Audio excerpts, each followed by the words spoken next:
मानक प्रणाली पर आधारित हिंदी आशुलिपि के इस प्रशिक्षण कार्यक्रम में आप सभी प्रशिक्षार्थियों का हार्दिक अभिनंदन और स्वागत है। आज का विषय है यौगिक व्यंजन, यानी हिंदी भाषा के ऐसे शब्द जिसमें पहला अक्षर आधा होता है और दूसरा अक्षर पूरा होता है। इनको आशुलिपि में एक साथ लिखने के लिए कुछ नियम बनाए गए हैं। इनको हम यौगिक व्यंजन के साथ साथ संयुक्त व्यंजन भी कह सकते हैं। पिछले अध्याय में मैंने आप सभी प्रशिक्षार्थियों के साथ प्रारंभिक हुक अर्थात र, ड और ल तथा अंतिम हुक न, ण, व एवं य और शन के नियमों के साथ विस्तार से चर्चा की थी। और आज का विषय जिस पर हम चर्चा करेंगे वह है यौगिक व्यंजन यानी संयुक्त व्यंजन, यानी हिंदी भाषा के ऐसे शब्द जहां पहला व्यंजन आधा आता है और इसके बाद अगला व्यंजन पूरा आता है। तो आशुलिपि में ऐसे व्यंजनों के लिए कुछ नियम बनाए हैं जिनका प्रयोग करके हम आशुलिपि को और अधिक आसान बना सकते हैं, जिसमें सबसे पहला आता है कि यदि किसी भी शब्द के अंदर क वर्ग की रेखा आधी आती है और उसके बाद य या व आता है तो क वर्ग की रेखा के शुरू में यदि एक बाईं गति से बड़ा हुक बना देते हैं तो बाईं गति से बनाया गया बड़ा हुक य और व का योग कर देता है। जैसे भाग्य, भाग्य में ग आधा है और यह पूरा है तो ग के शुरू में एक बड़ा हुक बनाया जो यह का योग कर रहा है। योग्यता, यह के बाद आधा ग आ रहा है और फिर यह आ रहा है तो दूसरी ग रेखा के शुरू में यदि एक बड़ा हुक बना रहे हैं तो वो यह का योग कर रहा है। ज्ञान, ज्ञान मैं अपने साथियों को बता दूं कि जो मानक वर्तनी है, मानक वर्तनी के अनुसार जो इसका शुद्ध उच्चारण होता है वो ज्ञान होता है। जे आधा और इया आता है और इसका उल्लेख इंस्क्रिप्ट कीबोर्ड में भी हो जाता है, क्योंकि जब आप जय हलंत इया लिखते हैं तो ज्या का एक साथ वहां लिखा हुआ आ जाता है। चलिए ज्ञान के अंदर ही अगर मान लिया इसमें ज से पहले यदि स्वर आ जाता है, मान लिया आ जाता है अज्ञान, तब ये नियम लागू किया जाएगा और वो स्वर रेखा के पहली तरफ यथास्थान यानी दूसरे स्थान का है, दूसरे स्थान पर लिखा जाएगा और ग के बाद ज्ञान में वो दूसरी तरफ लिखा जाएगा। योग्यता, आज्ञाकारी, यानी हिंदी भाषा के ऐसे शब्द जहां ग आधा आ रहा है और उसके बाद य या व आते हैं तो ऐसी रेखाओं में यदि क वर्ग की रेखा से पहले एक बड़ा हुक बना देते हैं कि शुरू में प्रारंभ में बड़ा हुक बना देते हैं तो उस व्यंजन में व्यंजन के बाद य और व का योग हो जाता है।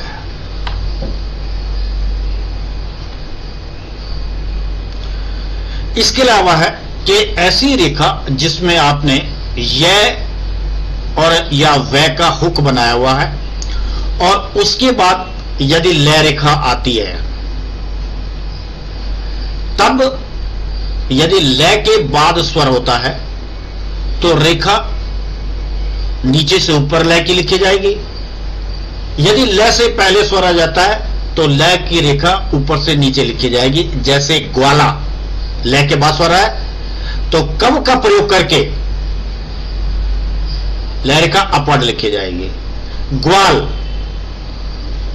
हुक प्रयोग करके ल रेखा, ल से पहले स्वर आ रहा है, ल रेखा डाउनवर्ड लिखी जाएगी।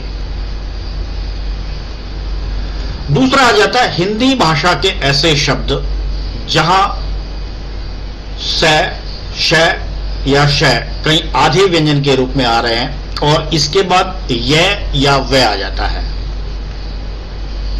जैसे कांस्य, भविष्य, मनुष्य, उद्देश्य, विश्व, यानी ऐसे कोई भी शब्द जहां स, श, श आधे व्यंजन के रूप में आते हैं और इसके बाद य या व आते हैं, तो जिस रेखा के ऊपर आप अंत में सवृत्त बनाते हैं, वृत्त बनाते हुए यदि हुक बाहर निकाल देते हैं तो वो हुक य और व का योग करेगा। जैसे हमने कांस्य में लिखा हुआ है, नए रेखा में सवृत्त बनाया है तो हुक बाहर निकाला हुआ है, भविष्य में लिखा हुआ है, मनुष्य में लिखा हुआ है, उद्देश्य में लिखा हुआ है, इसी तरह से विश्व में भी लिख सकते हैं।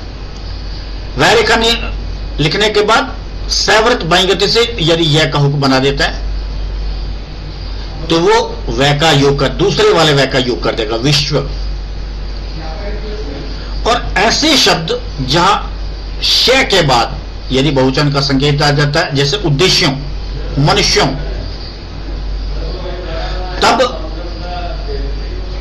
बहुवचन का संकेत करने के लिए जहां आप हुक बाहर निकालते हैं तो उसके सिरे पर यदि समानांतर हुक के साथ डैश प्रयोग करते हैं तो वो बहुवचन का संकेत करेगा। तो उद्देश्यों में आप इस नियम का लागू कर सकते हैं, मनुष्यों में नियम का लागू कर सकते हैं।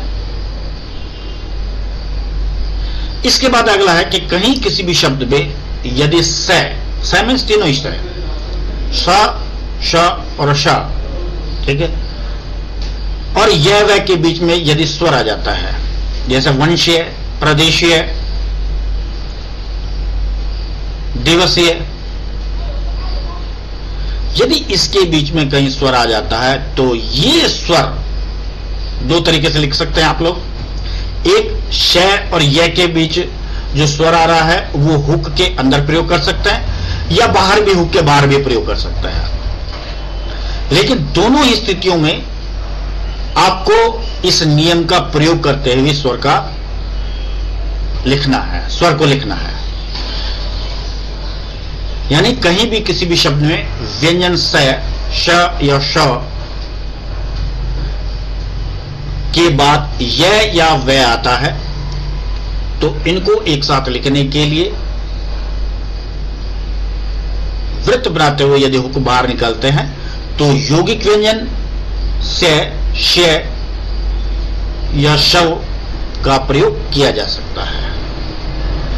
तीसरा इसमें आ जाता है हिंदी भाषा के ऐसे शब्द जहां मैं आधार है, उसके बाद प, ब या भ आते हैं। तब जो मैं रेखा है इसको यदि हम गहरा कर देते हैं तो गहरा करने के पर इस मैं रेखा के अंदर प, ब और भ का योग हो जाता है। जैसे चंपक, यानी मैं को गहरा किया, पै का योग हो गया। चंबल, मैं को गहरा किया, बै का योग हो गया। भूकंप, मैं को गहरा किया, पै का योग हो गया। रंभा, मैं को गहरा किया, भै का योग हो गया। और यहां यदि किसी भी शब्द में मप, मब या मब से पहले स्वर आ जाता है, जैसे मान लिया हमने अंबा लिखना है, तब भी नियम का प्रयोग किया जाएगा और तब इस आने वाले प्रारंभ में आने वाले स्वर मब रेखा के पहली तरफ आ जाएंगे और बाद में आने स्वर मब रेखा के दूसरी तरफ आ जाएंगे। जिस तरह से अंबा है तो हम अंबा को लिखकर नियम को प्रयोग कर सकते हैं। अगला आ जाता है व्यय। हिंदी भाषा के ऐसे शब्द जिसमें वह आधे व्यंजन के रूप में आ रहा है और इसके बाद यह आता है, तब इस यौगिक व्यंजन व्यय को प्रयोग करने के लिए वह रेखा के हुक को यदि बड़ा कर देते हैं तो बड़े हुक से लिखी गई रेखा व्यय का संकेत करती है। जैसे व्यथा, आपको व्यय और यह अलग से लिखने की जरूरत नहीं, वह के हुक को बड़ा किया, वह रेखा के हुक को बड़ा किया, यह का योग हो गया। व्यापार, व्याकरण, व्यापक, व्यास, यानी सभी शब्दों के अंदर वै रेखा के हुक को यदि बड़ा करते हुए वै रेखा लिखिए तो उसी में वै के साथ य का योग भी हो गया है। और जहां वै से पहले स्वर आएगा वो पहली तरफ आ जाएगा, जैसे अव्यावहारिक लिखते हैं, ए का स्वर व्या रेखा लिखे उसकी पहली तरफ दूसरे तन पे आ जाएगा। व्यापक लिखा है, व्यापार लिखा है, व्याकरण लिखा है या व्यास लिखा है तो ये वै रेखा के दूसरी तरफ पहले स्थान पर आ का स्वर आ जाएगा। मानक आशुलिपि की पुस्तक में ये जो शब्द चिन्ह लिखे हुए हैं यौगिक व्यंजन से संबंधित, जैसे गंभीर गंभीरता, मै रेखा गहरी है लाइन से ऊपर, समाप्त गहरी मै रेखा लाइन पर, संभव सैवृत और गहरी मै रेखा लाइन से ऊपर, संबंध संबंधी संबंधित सैवृत गहरी मै रेखा लाइन पर, निर्माण लाइन से ऊपर न के शुरू में रै का हुक और अंत में न का हुक, निर्विघ्न लाइन पर न के शुरू में रै का हुक और अंत में न का हुक, महान मै रेखा के अंत में न का हुक, मुमकिन में लाइन पर न का हुक, विद्यमान में अंत में मै रेखा के अंत में न का हुक। मैं आपको एक सलाह देना चाहता हूं, अगर आपको नियमानुसार सभी शब्द चिन्ह याद होते हैं तो आप आसानी से लिख पाएंगे। तो इसलिए शब्द चिन्हों की बार बार अभ्यास करें ताकि वो आपको याद हो सके और डिक्टेशन लिखते वक्त उसके लिए आपको कहीं दिक्कत ना आए। यहां एक दो वाक्यांश लिखे हुए हैं, सैवृत के अंदर भी आप लोगों को बता दिया है कि हिंदी भाषा के ऐसे शब्द कहीं पर सा से सी या पास आ जाते हैं तो इससे पहले जो रेखा आती है अगर हम उसके साथ सैवृत मिला देते हैं तो वहां सा से सी या पास का योग हो जाता है। जैसे तुम्हारे पास मैं और रै लिखा है, वहां सैवृत बना दिया तो पास का योग हो गया। हमारे पास हमारे रैकौक और मै रेखा लिखी गई, सैवृत बनाया तो उसमें पास का योग हो गया। अंत में एक बार फिर मैं आप लोगों को कहना चाहूंगा कि मानक आशुलिपि की यदि किसी को डिजिटल बुक चाहिए तो मुझे फोन कर सकता है या कोई मैसेज दे सकता है मेरे नंबर पर, तो मैं उसके पास डिजिटल बुक दे दूंगा। और यदि किसी को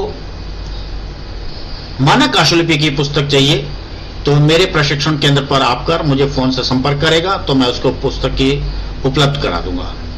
अंत में सभी साथियों को अनुरोध करूंगा कि आप लोग जब डिक्टेशन लिखते हैं तो डिक्टेशन लिखने के बाद कोई भी आउटलाइन लिखते हैं उसको पढ़ने का भी अभ्यास करें।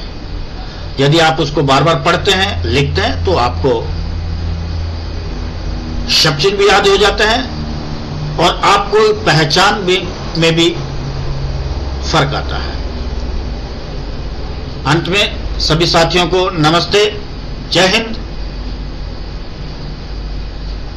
जय हिंदी।